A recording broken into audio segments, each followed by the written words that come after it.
নানা নাটকীয়তার পর অবশেষে কার্যকর হলো ইসরায়েল ও ইরানের মধ্যে যুদ্ধবিরতি। যুদ্ধবিরতিতে সম্মতি দিয়ে বিবৃতি দিয়েছে ইসরায়েলের প্রধানমন্ত্রী অফিস। 12 দিনের সংঘাতের ইতি টানার আনুষ্ঠানিক ঘোষণা দিয়েছে ইরানের সুপ্রিম সিকিউরিটি কাউন্সিল। শুধু মুসলিম উম্মাকে বিপদে ফেলার জন্য আজকে ইরান এই অবস্থা করছে। তাদের সাথে আমাদের বিভিন্ন মতপার্থক্য থাকলেও এই মুহূর্তে তারা অন্তত জুলুমের শিকার সেটি বোঝার জন্য পণ্ডিত। আপনারা বলেন ইসরায়েল বনাম ইরান, না, আমি বলি যুদ্ধ হচ্ছে ইরান বনাম আমেরিকা। আসসালামু আলাইকুম প্রিয় দর্শক শ্রোতা, মুসলিম হত্যা করার জন্য ইরানেই যুদ্ধ শুরু করেছে। আয়াতুল্লাহ আলী খামেনি মুসলিম হত্যাকারী, ইরানের চেয়ে ইসরায়েলই ভালো। একথা কেন বললেন মুজাফফর বিন মহাসিন? তার পাল্টা জবাবে আব্বাসী হুজুর কি বললেন এ বিষয়েও জানতে পারবেন। আশা করি সম্পূর্ণ ভিডিও জুড়েই থাকবেন। চলুন ভিডিওতে বিস্তারিত দেখে আসি। আমেরিকাকে বলো ট্রাম্প যদি আক্রমণ করে জবাব দেওয়া হবে, ছিঁড়িও তুমি ওরার। শুধু মুসলিম উম্মাকে বিপদে ফেলার জন্য আজকে ইরান এই অবস্থা করছে। কথা তুমি কি করতে পারবা? আমেরিকা তুমি কি করতে পারবা? ইউরোপ আমেরিকা মিলে রাশিয়ার কিছু করতে পেরেছে? কুষ্টি সব এক হয়েছে রাশিয়ার বিরুদ্ধে। কি করতে পেরেছে? তুমি বন্ধুত্ব পাকাইছো ইরানের সাথে, যেটা মুসলিমদের শত্রু। তুমি বন্ধুত্ব পাকাইছো হুতির সাথে। তোমাকে সহযোগিতা করবে কেন? এই হামাসের বন্ধু হলো 1 নম্বর বন্ধু হলো ইরান, 2 নম্বর বন্ধু হলো হেজবুল্লাহ, 3 নম্বর হলো হুতি, ইয়ামানের হুতিরা, 4 নম্বর হলো বাশার আসাদ, 5 নম্বর হলো তালেবান। এরা কই? সৌদি আরব সহযোগিতা করবে দেখে। সৌদি আরব কেন সহযোগিতা করবে? আমাকে ও জবাবটা দেন। অথচ আজকে ইরান তুমি ইসরায়েলের সাথে পারছো না, আমেরিকার সাথে পাল্লা দিবে। চাপাবাজের একটা সীমা আছে। ইসমাইল হানিয়া গেল তোমার দেশে, হামাস প্রধান, তাকে হত্যা করলো কি করে তোমার দেশে? ইরানে জবাব দিতে পারবে? জবাব দিতে পারবে না। কষ্ট বলে গেছেন তালেবানরা কারা। এই আফগানিস্তানের আহলে হাদিসদের যত মসজিদ, সব মসজিদ তালা লাগা দিছে। নাম তো ইসমাইল হানিয়া মারা গেল, ইরানে গিয়ে ইসমাইল হানিয়াকে মারলো কেন? ইরান কি জবাব দিবে? উত্তর দেন। হামাস প্রধান গেল ইরানে, ইসমাইল হানিয়াকে হত্যা করলো কে?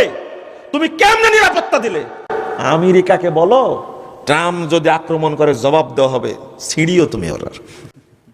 চাপাবাজি যুদ্ধের ক্ষেত্রে চলে না, চলে শুধু মুসলিম উম্মাকে বিপদে ফেলার জন্য এই অবস্থা করছে। কথা চাপাবাজির একটা সীমা আছে। ইসমাইল হানিয়া গেল তোমার দেশে, হামাস প্রধান, তাকে হত্যা করলো কি করে তোমার দেশে? ইরানে জবাব দিতে পারবে? জবাব দিতে পারবে না। তাদেরকে বসার সুযোগ করে দিয়েছে। আজকে বাগদাদ ধ্বংস করেছে, আফগানিস্তান ধ্বংস করেছে, ইয়ামান ধ্বংস করেছে, সিরিয়া ধ্বংস করেছে। তার মাধ্যমে এই ইসরায়েলের মাধ্যমে ধ্বংস করেছে, ইরানের সহযোগিতায় ইরানই ধ্বংস করেছে। ইসরায়েল এখন স্বাধীন হয়ে গেছে। এরা এখন যাকে দিয়ে সবকিছু করাইছে। বাগদাদের কোনো শক্তি নাই, আফগানিস্তানের কোনো শক্তি নাই, এখন ইয়ামানের কোনো শক্তি নাই। এখন আপনার চলে যান আব্বাসীয় খেলাফত ধ্বংসের ইতিহাস দেখেন। এই শিয়াদের কারণেই ধ্বংস হয়েছে। তারপরে আপনার ফাতিমীয় খেলাফত ধ্বংস হয়েছে, উসমানীয় খেলাফত ধ্বংস হয়েছে। সবগুলোর পিছনে আছে এই ইরানের শিয়ারা। ইরানের গুরু সে আলীর নামে যুদ্ধ শুরু করেছে। এই যুদ্ধে জয়লাভ করার কোনো সম্ভাবনা আছে? যদি আপনি এটা বলেন যে মুজাফফরের ভুল ধরলো কেন? 1.5 কোটি মানুষকে ইরান হত্যা করে, সুন্নিদেরকে। আপনি কোথায় যাবেন? সব দেশ ধ্বংস করেছে ইরান। আপনি ইতিহাস ভুলে গেলে আমি মনে করি আপনি একটা মুনাফিক। ইয়ামানের যে অবস্থাটা তৈরি করেছে, ইয়ামান আর সৌদি আরব কাছাকাছি না? রুকনে ইয়ামানির ইতিহাস বুঝেন তো? আল্লাহ রাসূল সাল্লাল্লাহু আলাইহি সাল্লাম রুকনে ইয়ামানি বললেন কেন? কাবার সাথে ইয়ামানকে সম্পৃক্ত করেছেন, এবং রাসূল সাল্লাল্লাহু আলাইহি সাল্লাম সবচেয়ে বেশি দোয়া করেছেন ইয়ামানের জন্য এবং সিরিয়ার জন্য। আর এই দুইটা দেশ দখল করার জন্য ইরান সবচেয়ে বেশি কষ্ট করেছে। আমি বলেছি যে যাই বলুন, জেনে বলার চেষ্টা করুন। আজকে আপনারা বাংলাদেশ থেকে আবেদন জানাচ্ছেন, ওই যে একটা ইউটিউবার আছে, চ্যানেল আছে, কি নাম, ওর নাম সাগর। ওর জন্য সাগর, ফেরাউনের সাগর অপেক্ষা করছে। বলছে যে মক্কা এবং মদিনাকে সৌদি আরব থেকে মুক্ত করতে হবে। এই পরিকল্পনা কার? এটা শিয়াদের পরিকল্পনা না এটা? অথচ কত বাংলাদেশের কত মানুষ তাকে ভালোবাসে, ভালো খবর প্রদান করে, ভিতরে ভিতরে সবাই আসল জায়গায় গিয়ে গালি দেয়। এটা বুঝবেন না, নামগুলো বললে আপনার মনে কষ্ট পাবেন। আমরা তো পেপার পত্রিকা পড়ি, আমাদের কাছে নিউজগুলো আসে, তবে এই স্বপ্ন কোনোদিনও বাস্তবায়ন হবে না ইনশাআল্লাহ।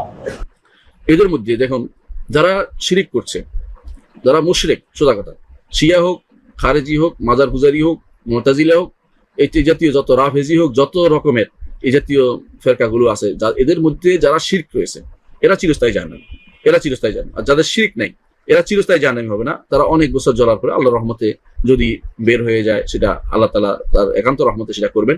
কেউ তাদের হয়তো কেউ কোনো কাজে তাদের জন্য শিরিক না হলে তাদের জন্য সুপারিশ হবে, করা সুপারিশ হতে পারে, কিন্তু শিরিক যদি থাকে তাহলে তাদের জন্য কোনো কিছুই হবে না, বরং তার চিরস্থায়ী জাহান্নামী হয়ে যাবে। সুতরাং আপনি দেখবেন শিয়াদের মধ্যে 2-4 জন হয়তো কোনো কারণে হয়তো দেখবেন শিরিক করে না, এরকম হতে পারে, কিন্তু তারা 72 ফেকার ভিতরে কোনো সন্দেহ নেই, কিন্তু ভালো হওয়ার বলার কোনো সুযোগ নেই। অনেক আছে হয়তো শিরিক করে না, হয়তো বুঝে না, দুনিয়াদার হয়েছে চলতেছে। আবার দেখবেন যে তারা শিরিককারী আছে অনেকেই, তো শিরিক দ্বারা কবর পূজা দিয়ে কবর দিলে সিজদা দিচ্ছে, বেশি এই যে শিরকি মুশরিকি, এদের জন্য আপনি জাহান্নাম। দেখুন, এই জাতীয় ইস্যুগুলোতে আসলে খুব কমপ্লিটলি সব ক্ষেত্রে যোগ বিয়োগ করে আমরা কোন একটা পক্ষ পরিষ্কার ভাবে নেওয়া সবসময় সম্ভব নয়। তবে এখানে একদিকে আমরা দেখতে পাচ্ছি অভিশপ্ত যুগ যুগ ধরে মুসলমানদের সবচেয়ে চিহ্নিত শত্রু কোরআনে যাদেরকে উল্লেখ করেছে তারা রয়েছে। আবার অপরদিকে যারা আছে তাদের সাথে আমাদের বিভিন্ন মত পার্থক্য থাকলেও এই মুহূর্তে তারা অন্তত জুলুমের শিকার সেটি বোঝার জন্য পণ্ডিত হওয়ার প্রয়োজন নেই। একজন মুসলিম সবসময় কারোর সাথে ভিন্ন মত থাকলে ভিন্ন মতটা আপন জায়গায় ঠিকই থাকবে, এবং তাদের কোনো অন্যায় থাকলে সেটার বিরুদ্ধেও তারা কথা বলবে। এবং আমি তো মনে করি যে ইরান এখান থেকে শিক্ষা গ্রহণ করবে, যে তারা একসময় মধ্যপ্রাচ্যের বিভিন্ন জায়গায় যে সমস্ত সুন্নিদের প্রতি নির্মম নির্যাতন করেছে, মসজিদ ভেঙেছে, মানুষ হত্যা করেছে, বোমা মেরেছে, তো সেই সুন্নিরা এখন সারা বিশ্ব জুড়েই ইরানের প্রতি সহমর্মিতা কিন্তু তারা এখন দেখাচ্ছে। অতএব নিজের আহলে কেবলা, একই কেবলার অনুসারী মুসলিম ভাইকে আপনার এভাবে নির্মমতা করাটা নিজের জন্যই আত্মঘাতী, সেটা তাদের বোঝার আমার মনে হয় যথেষ্ট সুযোগ তৈরি হয়েছে। আর একজন মুসলিম সবসময় জুলুমের বিপক্ষে অবস্থান করবেন এবং জালিমের বিরুদ্ধে তিনি অবস্থান করবেন। মাজলুম যদি আমার সাথে ভিন্ন মত অবলম্বনকারীও হয়, এমনকি মাজলুম যদি অমুসলিমও হয়, একজন মুসলিম তার প্রতি সিম্প্যাথি দেখাবেন এবং জালিমের বিরুদ্ধে সবসময় অবস্থান করবেন। এই কমন মূলনীতি আমরা অবলম্বন করতে পারি। তাছাড়া সূরা রুম আমাদেরকে যে নীতিমালা দিয়েছে সেটা অনুসরণ করে আমরা এখানে দেখুন, আলহামদুলিল্লাহ, সাধারণ মানুষের মধ্যে ঐক্য প্রচেষ্টা, ঐক্য প্রয়াস এটা সবসময় দেখা যায়। প্রয়োজন হলো শুধুমাত্র শাসকবর্গ যারা আছে তারা সাধারণ মানুষকে যেন ধারণ করে সেটা, এবং সাধারণ মানুষের উচিত হলো তাদের যার যার শাসকদের কাছ থেকে এটা আদায় করে নেওয়া, তারা যেন জনগণের পালস বুঝে জনগণের চাহিদাকে তারা পূরণ করেন। আমরা নানা মুখরোচক নামে পৃথিবীতে শাসন চলতে দেখি, কিন্তু সেখানে জনগণের প্রকৃত ইচ্ছার প্রতিফলন খুব কমই ঘটতে দেখা যায়। পৃথিবীর বেশিরভাগ দেশে কিন্তু এটি হয়ে থাকে, যার কারণে নেতাদের ঐক্যবদ্ধ হতে আমরা খুব একটা দেখি না, যদিও অনুসারীরা বা সাধারণ মানুষের মধ্যে এই জিনিসটা আছে। তো ঐক্যের জন্য আমাদের প্রত্যেককে যার যার জায়গা থেকে কাজ করা দরকার। আমরা আন্তর্জাতিক পরিমণ্ডলের বাইরে নিজের দেশীয় পরিমণ্ডলে কথা বলতে পারি, এখানেও কি আমরা আসলে ঐক্যবদ্ধ হতে পেরেছি? দেশ আন্তর্জাতিক পরিমণ্ডল তো অনেক পরের কথা, দুঃখজনক হলো সেটাও তো পারিনি।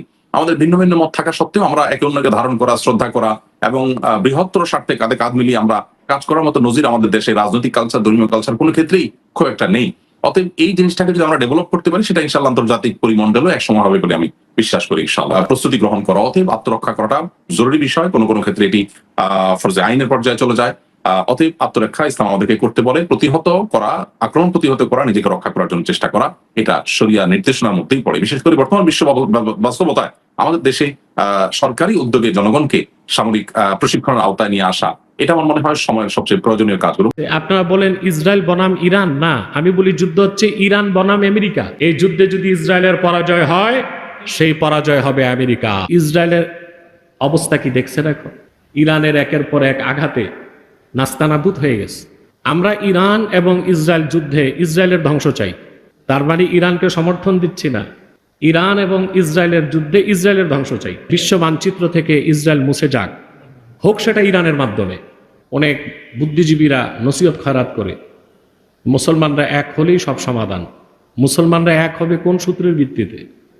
কোরআন সুন্নাহর নীতিতে। কোরআন ও সুন্নাহের নীতিতে মুসলিম বিশ্ব যদি এক প্ল্যাটফর্মে চলে আসে, তো ইসরায়েলকে মারতে তো মিসাইল লাগে না। এই প্রায় 200 কোটি মুসলমান পেশাব করলে ইহুদিরা ভেসে যায় ভূমধ্য সাগরে। কিন্তু নীতি নির্ধারণ কি করতে হবে? কোরআন সুন্নাহর নীতিতে ঐক্যবদ্ধ হতে হবে। এর বাইরে যে মুসলমানের মুক্তির কোনো ব্যবস্থা নেই, সমাধান নাই। এখন আমাদের পররাষ্ট্রনীতির মূল কি হবে? সেটা হচ্ছে মুসলমানের পৃথিবীতে কোনো বিগ বস নাই, কোনো গডফাদার নাই, থাকবে না, থাকতে পারে না। মুসলমানের একমাত্র অভিভাবক আল্লাহ, আল্লাহর হাবিব মুহাম্মদ সাল্লাল্লাহু আলাইহি ওয়াসাল্লাম। আর মুসলমানদের বন্ধু সহযোগী হবে অন্য মুসলমান। মুসলমানদের নেতৃত্ব দিবে বিশ্বাসী ইমানদারগণ। এটা যেদিন আমাদের পররাষ্ট্রনীতির মূল কনসেপ্ট হবে, সেদিন পরাশক্তি, অপশক্তি, ধরাশক্তি, পৃথিবীর কোনো তাগুতি শক্তি মুসলমানের উপর বিজয় লাভ করতে পারবে না। তাদের আয়রন ডোম ব্যর্থ হয়ে গেছে, তাদের এয়ার ডিফেন্স সিস্টেম অচল হয়ে গেছে। অর্থাৎ বাংলা, খাস বাংলায় বলতে এটাই বলতে হয়, পশ্চিমাদেরকে লাঠি আর মাইরের উপর রাখলে সব ঠিক, আর ওদেরকে তোয়াজ করতে গেলেই ওরা আপনাকে একটা জায়গায় 10টা মারার চেষ্টা করবে। আমাদের বাংলাদেশের পলিটিক্যাল কালচার, রাজনৈতিক সংস্কৃতি নষ্ট হয়ে গেছে। কালচারাল পলিটিক্যাল কালচার, রাজনৈতিক সংস্কৃতির পরিবর্তন না হবে ততদিন পর্যন্ত একজন নোবেল বিজয়ী না 50 নোবেল বিজয়ীরে বসায় দিল, দেশের কোনো পরিবর্তন হবে না। এর মতো কমিউনিস্ট শাসিত রাষ্ট্রগুলো, সমাজতন্ত্রের ধারায় বিশ্বাসী রাষ্ট্রগুলো ইসরায়েলের নিন্দা করেছে, কিন্তু দ্বিতীয় বৃহত্তম মুসলিম রাষ্ট্রের দাবিদার আমরা এখনো রাষ্ট্রীয়ভাবে নিন্দা করতে পারি নাই। কারণ আমরা তো আগেই তাদেরকে তৈলমর্দন করে তাদের কাছে ধর্ণা দিয়ে ফেলেছি। আমাদের শত্রু শুধু ইসরায়েল না, ইসরায়েলকে প্রতি বছর গড়ে $4.5 বিলিয়ন সামরিক সহায়তা দেয় আমেরিকা, এবং আমেরিকার প্রত্যক্ষ মদতেই ইসরায়েল যুদ্ধ চালিয়ে যাচ্ছে। ছোট্ট একটা দেশ ইরান হচ্ছে প্রায় 16.5 লক্ষ বর্গ কিলোমিটার, বাংলাদেশের 12টার চেয়ে বড়, 12 গুণ বড়। আর ইসরায়েল হচ্ছে মাত্র 22,000 বর্গ কিলোর কাছাকাছি, আমাদের রাজশাহী বিভাগ থেকে একটু বড়, বুঝলেন? রাজশাহী বিভাগ থেকে একটু বড়। তো সে দেশটা যুদ্ধ করতেছে। আপনারা বলেন ইসরায়েল বনাম ইরান, না, আমি বলি যুদ্ধ হচ্ছে ইরান বনাম আমেরিকা। এবং আপনারা সুস্পষ্ট মনে রাখবেন, ইসলাম ও মুসলমানের বিপক্ষে সবচাইতে বড় শত্রু পৃথিবীতে হচ্ছে আমেরিকা। আজ আমাদের দেশের অনেকে অপেক্ষায় আছে, আমেরিকাকে ডাকতেছে বাংলাদেশে, এসো হে মুরব্বী। আর আমেরিকাও চাচ্ছে পলিটিক্যাল ক্রাইসিস সৃষ্টি করতে, রাজনৈতিক সংকট সৃষ্টি করবে, তারপর মাতবরি করতে আসবে। ইতিমধ্যে আমাদের পোর্টকে দেওয়া হচ্ছে, ডিপি ওয়ার্ল্ডকে করিডোর দেওয়া হচ্ছে, তারপরে পার্বত্য চট্টগ্রাম নিয়ে তো 50 বছরের পুরনো চক্রান্ত আছেই। তাহলে আপনারা মনে করবেন না যে আজকে ফিলিস্তিন ও গাজার মুসলমান যেভাবে নির্যাতিত হচ্ছে ইসরায়েলের কারণে, যদি আপনারা অসতর্ক হন, পশ্চিমাদের কথায় ধোঁকা খান, তো বাংলাদেশেও একটি ইসরায়েলের মতো ইহুদি রাষ্ট্র হতে পারে পার্বত্য চট্টগ্রাম, ভারতের মণিপুর আর বার্মার আরাকান নিয়ে। তখন কিন্তু আপনারাও নির্যাতিত এবং নিপীড়িত হবেন। অতএব আল্লাহ রসুল, নবীগণের মাথার তাজ, আখির নবী মুহাম্মদ মুস্তাফা সাল্লাল্লাহু আলাইহি ওয়াসাল্লামের 1500 বছর পরের ইমানদার উম্মত হিসেবে আমাদের জন্য নীতি হবে এটা, আমরা দ্বীনি স্বার্থে, দ্বীনি কাজে কাফের মুশরিক বেঈমানদের সহযোগিতা নিতে পারি না। বাইতুল মুকাদ্দাসের স্বার্থ আমাদের দুনিয়াবী স্বার্থ না, দ্বীনি স্বার্থ। অতএব সেই বাইতুল মুকাদ্দাস ফিলিস্তিনের সমাধান কোনোদিন জাতিসংঘের মাধ্যমে হবে না, জিহাদ ফি সাবিলিল্লাহর মাধ্যমেই ফিলিস্তিনকে মুক্ত করতে হবে মুসলমানকে। বাইতুল মুকাদ্দাসের চূড়ায় কালেমার ঝান্ডা উড়াতে হবে। দর্শক শ্রোতা, এই বিষয়ে আপনার মতামত থাকলে লিখতে পারেন কমেন্ট বক্সে আপনার গুরুত্বপূর্ণ মতামত।